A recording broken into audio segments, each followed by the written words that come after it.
It's true that vegetation in video games has evolved far beyond simple background dressing.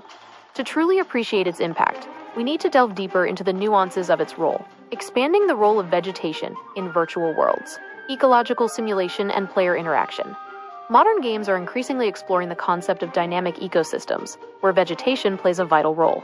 This can involve simulating plant growth, decay, and interaction with other elements like weather and wildlife. Players can now interact with vegetation in more meaningful ways, such as harvesting resources, crafting items, or even manipulating the environment to their advantage. For example, setting fire to dry grass to create a diversion, or using dense foliage to ambush enemies. Games are also beginning to tackle the subject of environmental impact. Games can now show the effects of the player actions on the plant life of the game world. Procedural generation and world diversity. Procedural generation techniques have revolutionized the creation of vast and diverse virtual landscapes. This allows developers to generate realistic and varied vegetation, from dense forests to arid deserts, without manually placing every single plant. This not only saves development time, but also creates more immersive and believable worlds, where players can explore unique and ever-changing environments.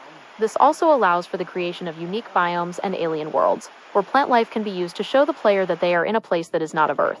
Narrative depth and cultural significance. Vegetation can be used to convey subtle narrative cues, such as the history of a region, the presence of ancient civilizations, or the effects of environmental disasters. Different cultures often have unique relationships with plants, and these can be reflected in the design of virtual worlds. For example, sacred groves, medicinal herbs, or symbolic trees can add depth and cultural richness to the game's narrative. The placement of plants can also be used to show the player the emotional state of a game world. A dead forest can show a world that has been ravaged by war, or a lush, vibrant forest can show a peaceful, thriving society. Technological frontiers and future possibilities.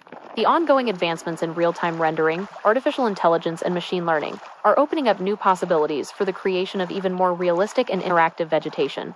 We can expect to see more sophisticated simulations of plant growth, decay, and interaction with the environment, as well as the ability for players to manipulate vegetation in more complex and meaningful ways. There is also the possibility of games that have plants that react to the player's emotional state, through biofeedback. In essence, vegetation in video games is no longer just a visual element. It's an integral part of the gameplay experience, contributing to the narrative, the atmosphere, and the overall immersion of the virtual world. Okay, here's a simpler breakdown of vegetation in video games, more than just looks. Plants aren't just pretty backdrops anymore. They're part of the game. Gameplay impact. You can use plants, hide in them, gather them, even burn them. Some games simulate how plants grow and change, making the world feel alive. Diverse worlds.